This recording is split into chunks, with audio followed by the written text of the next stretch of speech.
Hello, everyone, and welcome back to what I think may well be the concluding round of this playthrough of the Kasserine 2 scenario, where a reinforced US recon squad is pushing against a German holding force consisting of the basic German infantry squad. Now, when we last left them, it was in the middle of deck two, so roughly midway through the game, and the Germans are in a terrible, terrible position. They've lost nearly half their men. And although they've managed to make it into defensible terrain, the going is really tough. They've got a fairly weak group out there in some limited cover, but they just don't have the firepower to really make much of a dent in the US line. The group here, Group B, which comprises all the German heavy hitters, has not been doing all that well either, between repeated pins as a result of American fire, and to add insult to injury, a mishap with a rifle. Private Wolf's rifle has jammed, so he's trying desperately to free it. Things are not looking good. For the US, meanwhile, things could not be rosier, although unfortunately Corporal Moore's out there leading their largest maneuver group is unfortunately pinned and they're stuck in soft sand, so they're not in the happiest of states. But for the rest of the US force, things are looking great. Group A and Group B have occupied good defensible terrain. They've successfully entrenched. They're backed up by the half track, which, despite some problems with sand getting into its 50 caliber, has recovered from that, is continuing to offer good fire support. So that is the situation as we re-enter this scenario. Just to recap, because I am playing the desert rules, German Group B is in brush, which is deserty scrubland. The stream is functioning as a wadi and is a much more defensive position than the stream is in the European and jungle scenarios. Hills basically are pretty much the same function, except they're harder to dig into.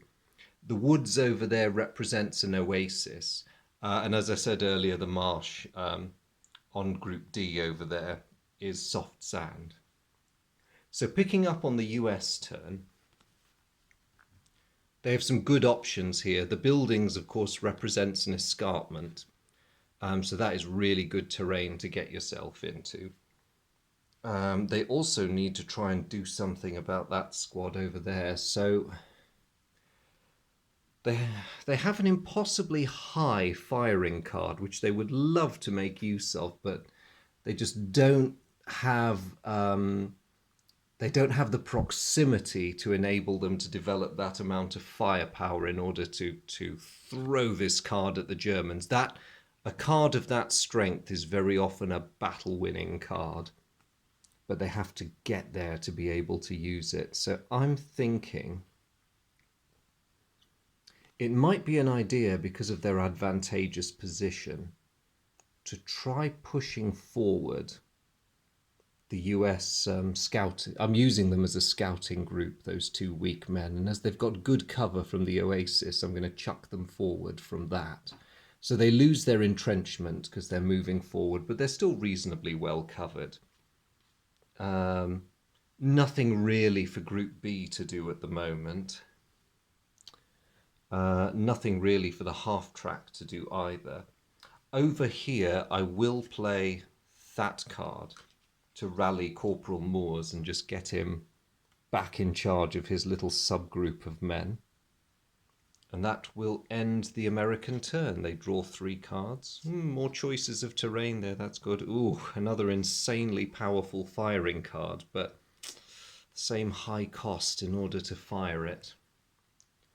Over to the Germans. Now their options weren't looking great at the end of this either. It was mainly firing options.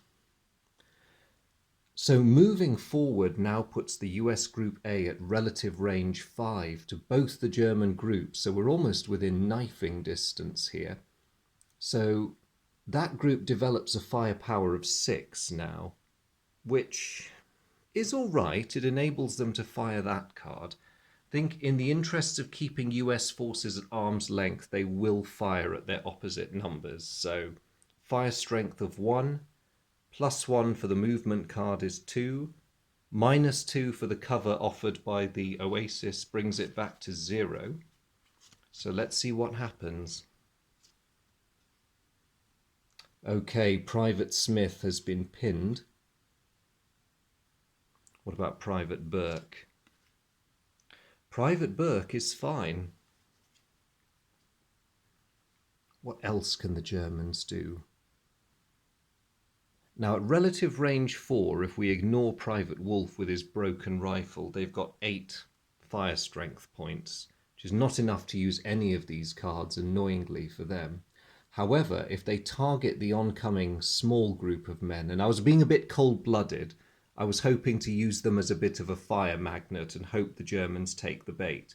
Now, it may seem wasteful for the Germans to blow firepower cards on knocking them out, but equally, that's one more threat that they don't want to have to deal with. And bringing these guys into relative range 5 is a great way of maximizing their firepower. And in the parlous state they're in at the moment, the Germans simply cannot tolerate that. So they generate 13 firepower points at relative range 5. So the thinking is it might be worth trying to just kill off US Group A. I took the risk because, in theory, the US has no idea what's in the German hands, and it probably was a respectable assumption that they wouldn't have too much firepower, because we'd seen a fair few firepower cards get used already in the game. So what were the odds that the Germans would have this? Unfortunately for the US, they gambled on those odds and they're probably going to lose. So firepower of 6, up to 7 because the target's moving, back down to 5 because of the Oasis. Poor Private Smith is dead. He has taken one. The US has suffered their first casualty. Private Burke is not dead, but he is pinned. So, oh dear, one dead and the other very sensibly keeping his head down. And I'm just going to place a dropped rifle counter for the unfortunate Smith.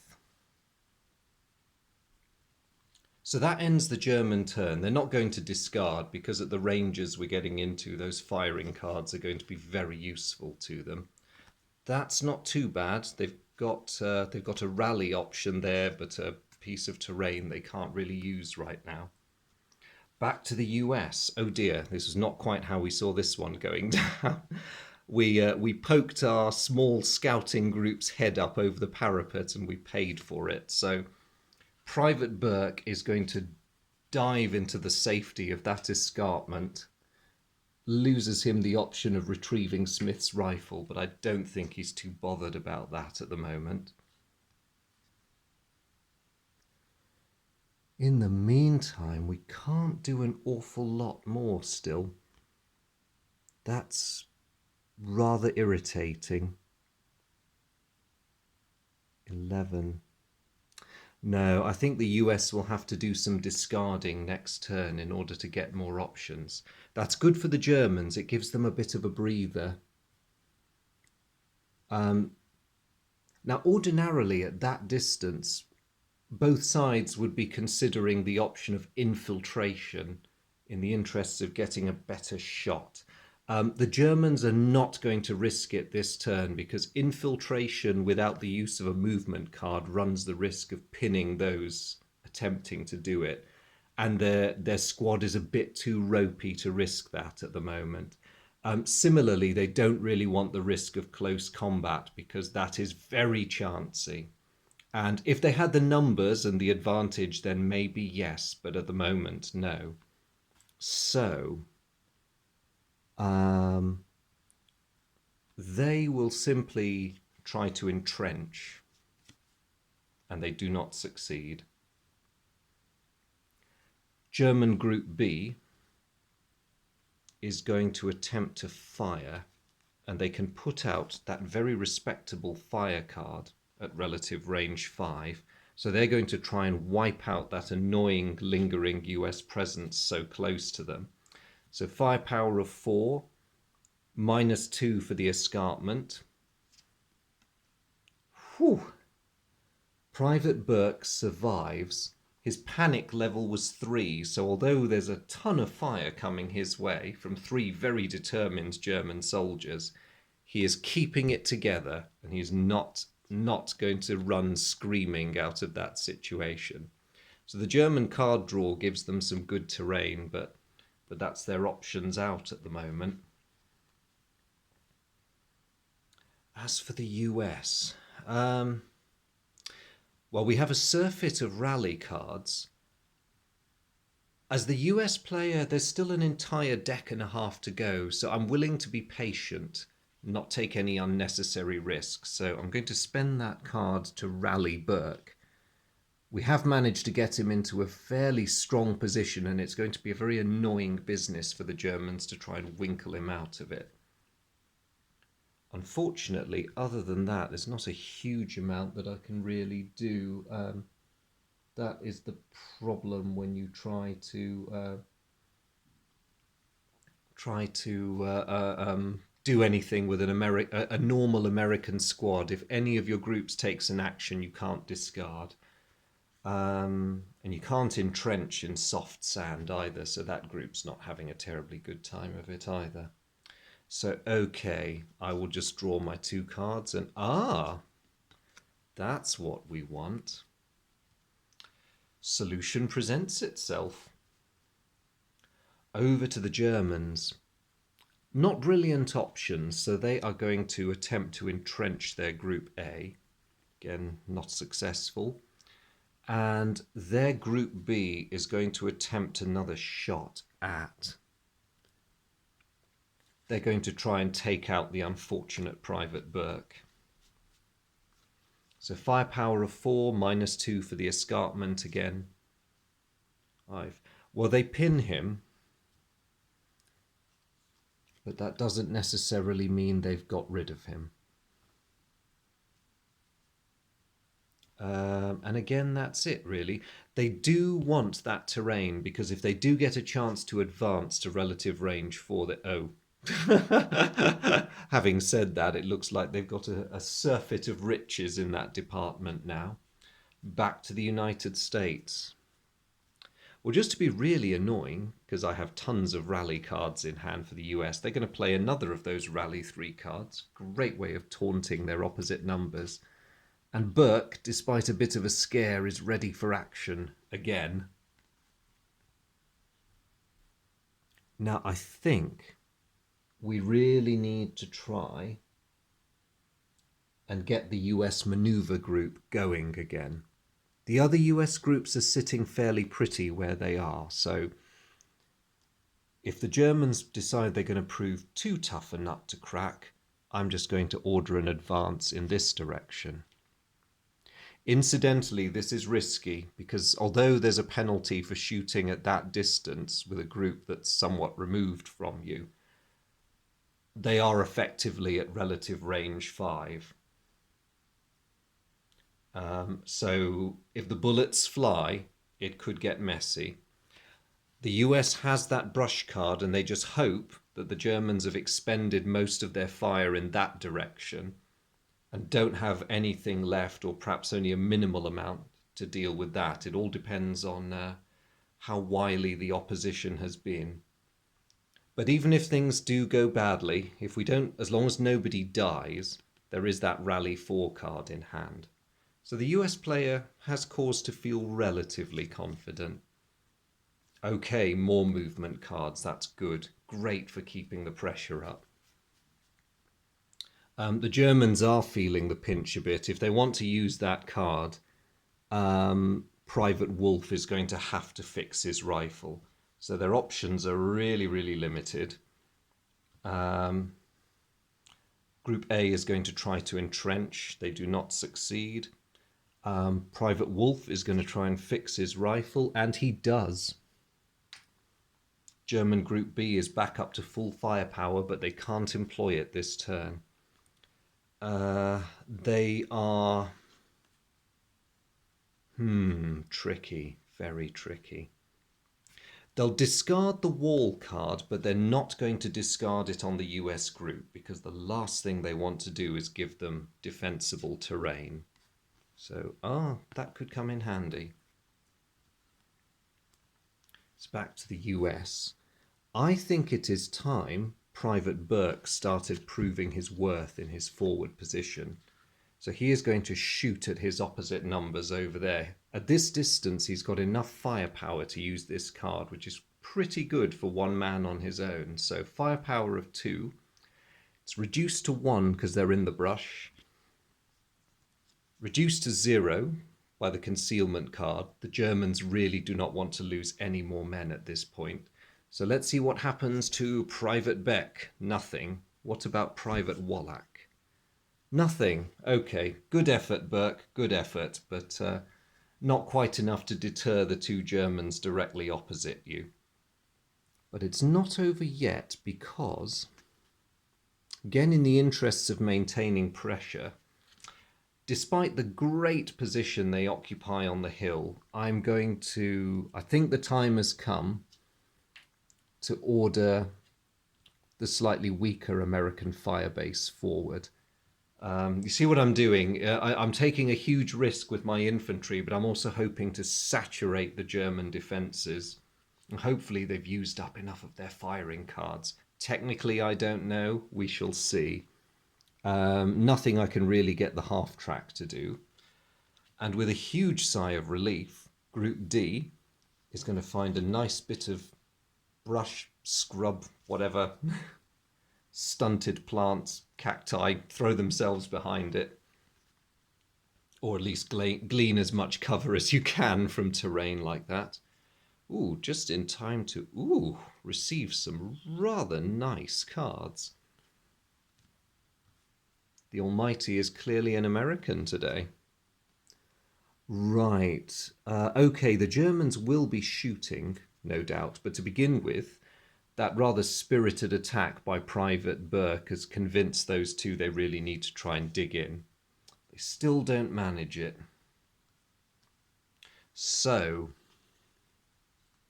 the Germans have a lot of targets. They are going to accept the penalty for firing at one remove, effectively, Group B firing at Group D, because they have enough firepower to use this card and they hope it's going to be devastating. So firepower of 6, -1 for the brush. They're targeting American Group D. Oh dear, this could be devastating. As the US player, I hold my breath.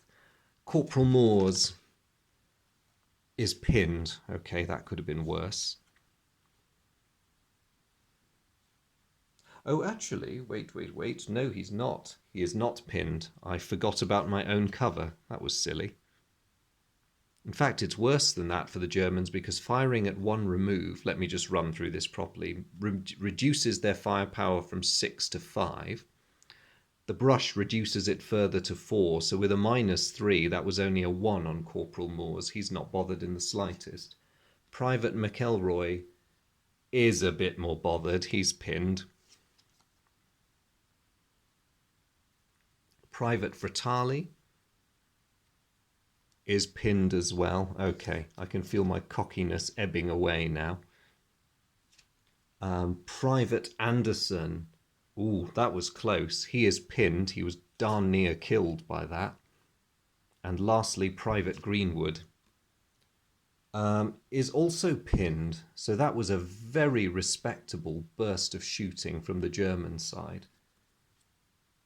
I bet you they're hoping that the US player doesn't have any rally cards.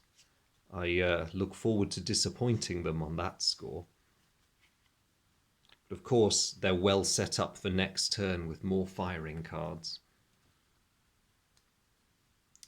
So, what to do? Not much I can get Burke to do this turn. Now these chaps, they're at relative range 5. They are moving, but every single soldier there is carrying a weapon capable of moving fire. And they develop 13 firepower points, which is nothing to sneeze at. I'm going to play a hero card on Sergeant Burnett to double his firepower, which makes it 18, which is hugely impressive. And they are going to put down that card on the bigger German group. Hopefully they'll have no idea what hit them. The Germans have no concealment cards, so it's firepower 7 from this advancing group. -1 for the defensive benefit of the Wadi, so it's 6. And let's hope this storm of fire does it. So Sergeant Dietinger is dead.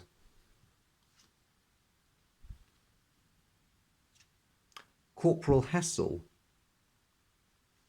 is not dead, but he ain't happy. Private Bernhoff, is not only very much alive, but somebody on the US side has suffered a gun jam. Now, who is it going to be? Oh no, it's Sergeant Burnett. Right, so they don't have enough firepower points to continue firing. That was very unfortunate. Very unfortunate for the US side. Oh dear, Sergeant, sand got into your Thompson. But they still struck a blow. The Germans have lost Dietinger, which is a significant blow to their firepower, and Hessel is pinned. So their only leadership is a bit hamstrung at the moment. And even worse for them, the US is not done yet. So at relative range 4, I get 11 firepower out of the half-track. They're going to blaze away at the Germans too, and they are going to target the same group. So 5 down to 4 for the defensive bonus. What happens to Hessel? Oh, okay, not a lot. What happens to Bernhoff? Bernhoff is not bothered. What happens to Wolf? Wolf is pinned. Okay, so we're slowly bringing an immense weight of lead to bear down on these people, and it is having an effect. And lastly, just to really upset the Germans at this point, every single pinned man in US Group D, no doubt hugely encouraged by the fire support that they're getting from elsewhere on the field, is going to rally.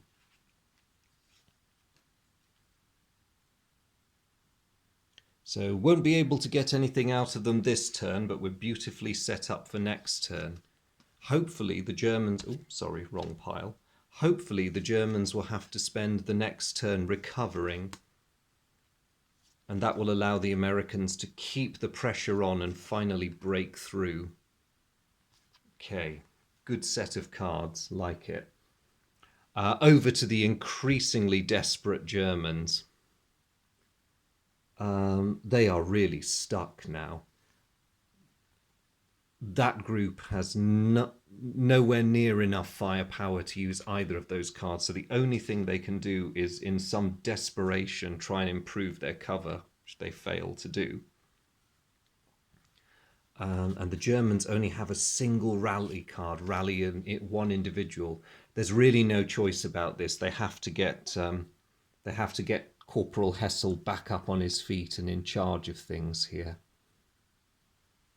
It might be to their advantage on their next turn to have one of their men try and find and pick up Sergeant Dietinger's MP40, because at the close ranges we're now fighting at, the MP40 is going to be a lot more useful than the rifle. Unless, of course, it comes to close combat, but that's a risk they'll just have to take. So they'll hang on to those firing cards for now in hope. And oh dear, I was kind of hanging on to those two in the hope that I could somehow get the movement cards to get them into that much more defensible terrain, but that's not happening. Unfortunately for the Germans, there's a lot that's not happened for them in this scenario. Burke is going to sit pretty now that we're back in the US turn. Now, interestingly, even with Burnett's machine pistol jammed, Group B still generates 8 firepower. So they are going to attempt to... The Germans are so close to breaking, they only need that little nudge in order to do it. So somewhat gamely and somewhat cruelly, they're now going to direct their fire at the much shakier German Group A. So firepower of 3, -1 for the brush, down to 2. The Germans have no concealment cards, so what happens to Private Beck? Nothing. Lucky Beck. What about Wallach? Nothing. Okay. Those two have been very lucky indeed. Still have those super powerful firing cards in hand, but more firing cards than I have available groups to use them. So I am going to... It's nice that we have a handy Cower card there. Actually, feeling rather mean, going to keep the half track at relative range 4 to the German Group B, but it's going to get in gear again and attempt to flank that group. And in the meantime, this group D now generates 5, 6, 7, 8, 9, 10, 11, 12, 13, 14, 15, 16, 17 firepower points. Ouch. German Group B is about to experience another storm of fire. And they have my sympathy. So firepower of 6, reduced to 5 because it's 1 remove, and then reduced to 4 from the cover of the Wadi. Corporal Hessel, he is fine. Private Bernhoff is pinned. Really not looking good. Private Wolf. Oh dear. Okay. He is routed. It met his panic level. 2. Unfortunately, Private Wolf, for all his courage and impressive attributes as a soldier, and he is one of the more impressive soldiers in the German lineup, as you can see from his card, but he has simply had enough, and he flees the field. There's only so much even the boldest can take before they realise they're onto a bit of a loser. And to be perfectly honest, was this a real-life situation? I think most reasonable men on the German side would have realised they were onto a loser by this point. So Wolf makes his decision and runs, and he gets out of there. Or does he? I can't remember what I drew now. Yes, he did. He made his escape. So Wolf has done a runner. And that very last action of the American turn has been enough to break the German squad and end the game. So, in some ways, I must admit that was the result I was expecting. The Americans had a significant advantage in firepower. That said, impressive beast though it is, the M3 half-track, like any open-topped armoured fighting vehicle, is vulnerable to infantry attack and long-range heavy machine gun fire. Its morale is 4, so it's high morale as a unit, but it's easy to pin it. I don't think fortune favoured the Germans very much in this scenario. The US spent a lot of time getting better cards. I think looking back on it, I did make some rather poor decisions for the Germans. But I feel that they were consistent with the mission brief, which was simply to hold the Americans as long as possible. If possible, gain a tactical victory, but to be honest, given what they were up against, attempting to do that might have been a tiny bit on the reckless side, especially with the long-range firepower advantage the US enjoyed. But so I'm glad to say the US Army has avenged the previous scenario, which was a frightful defeat when the Germans came thundering through Kasserine Pass. So with their success today, presumably the formations following them will be happy to begin rolling the Germans back, and this little spearhead will just move on to see whatever else is beyond, once they've either scattered the survivors or taken them prisoner, whichever. So I hope that's been of help to all of you, those of you who have tuned in to watch the Desert Rules in action. I'm glad that we got a longer scenario this time, so you're able to see how a longer game develops with the Desert Rules. They may seem daunting at first, there's a lot to remember, and even now I keep having to duck back to look at my cheat sheets because the desert rules are, as I've said before, somewhat more convoluted than the jungle rules. It would be handy to have cards that actually showed desert terrain and had the rules summarized, but all you need is a bit of imagination and a moderately good memory and a cheat sheet. A cheat sheet always helps. But that is the end of this session, and thank you very much for tuning in. I welcome any comments, queries, suggestions, requests for other nationalities in action and other types of scenario. I will come back to Upfront at some point. There's a few other games I'd like to review first, but this is one of my all-time favorites, so I will revisit it and I will play through a few other scenarios and use that as a basis for hopefully discussions about balance, what people feel works tactically, how battles might be fought differently. Always glad to hear a genius idea that can turn the tide of any battle. But I will leave it there. As always, very much appreciate your company and thank you very much for tuning in.